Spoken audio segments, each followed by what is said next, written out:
नमस्कार। Supreme court में वक्फ संशोधन कानून 2025 पर सुनवाई हुई। सुप्रीम कोर्ट में वक्फ बाय यूजर्स को लेकर जोरदार बहस हुई। मुस्लिम पक्षकारों ने वक्फ बाय यूजर्स को लेकर आपत्तियां जताई।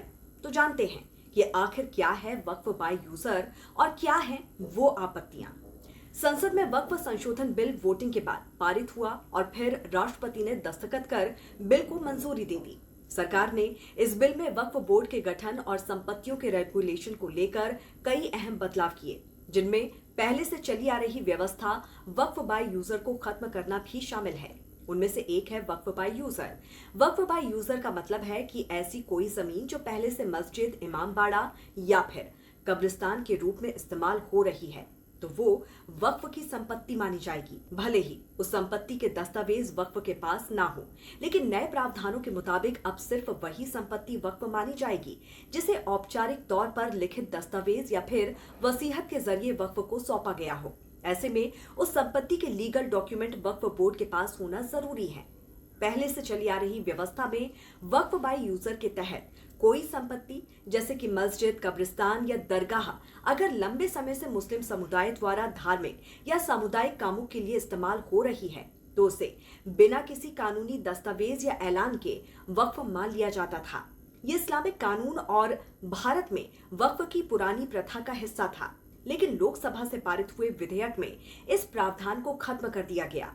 राज्यसभा में बिल पेश करते हुए मंत्री किरण रिजिजू ने कहा कि कोई भी प्रॉपर्टी हो उसके दस्तावेज तो होने ही चाहिए। वक्फ बाय यूजर के नाम पर हम मुंह से कह देंगे कि ये प्रॉपर्टी हमारी या उनकी है, ये नहीं चलेगा। उन्होंने कहा कि अभी सिर्फ इस्तेमाल के आधार पर किसी प्रॉपर्टी को वक्फ घोषित किया जा सकता था, इसे हमने हटा दिया है। वक्फ बाय यूजर में जो सेटल केस है या पहले से रजिस्टर्ड प्रॉपर्टी है, उसमें हम कोई छेड़छाड़ नहीं करेंगे। अगर कोई विवाद है तो कोर्ट का अधिकार हम खत्म नहीं कर सकते, क्योंकि जमीन राज्यों का विषय है, उसमें केंद्र सरकार की कोई भूमिका नहीं है। ऐसे में बिल के कानून बनने के बाद अगर अब कोई जमीन या इमारत वर्षों से मस्जिद या कब्रिस्तान के तौर पर इस्तेमाल हो रही है, लेकिन वक्फ बोर्ड के पास उनके कोई कानूनी दस्तावेज नहीं है, तो अब उसे वक्फ नहीं माना जाएगा। नए प्रावधानों में हर वक्फ संपत्ति की जिला कलेक्टर की ओर से जांच की जाएगी। किसी भी जमीन पर सिर्फ इस्तेमाल करने के बिना पर अब वक्फ बोर्ड अपना दावा नहीं कर सकता है। सरकार भी इस प्रावधान पर ज्यादा जोर दे रही है और उसका कहना है कि पहले ऐसी कई शिकायतें आई थी कि वक्फ बोर्ड ने बगैर किसी लीगल डॉक्यूमेंट के जमीनों पर कब्जे किए हैं। बीजेपी सांसद डॉक्टर राधा मोहन दास अग्रवाल ने कहा कि वक्फ बाय यूजर मुस्लिम पक्ष का बड़ा हथियार था।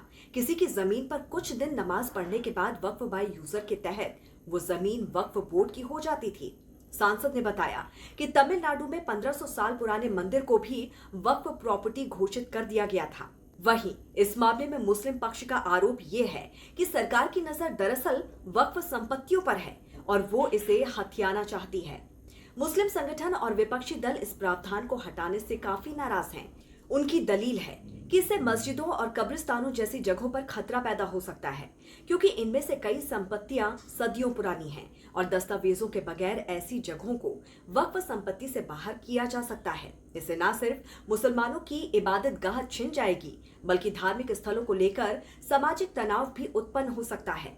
तो वहीं वक्फ बिल को लेकर बनाई गई जेपीसी कमेटी के चेयरमैन जगदम्बिका पाल ने बताया कि अब वक्फ बाय यूजर नहीं, वक्फ बाय डीड होगा और वो रजिस्टर्ड होगा जैसे कि बाकी सिविल प्रॉपर्टी होती है। प्रॉपर्टी को वामसी पोर्टल पर 6 महीने के भीतर रजिस्टर भी कराना होगा। इसका मकसद है कि अगर कोई जमीन वक्फ की है तो बाकी लोगों को भी पता होना चाहिए और उसके कानूनी दस्तावेज भी होने जरूरी हैं। अब तक वक्फ एक्ट के सेक्शन 40 में किसी भी प्रॉपर्टी पर अगर बोर्ड दावा कर देता था तो वो वक्फ की संपत्ति मानी जाती थी।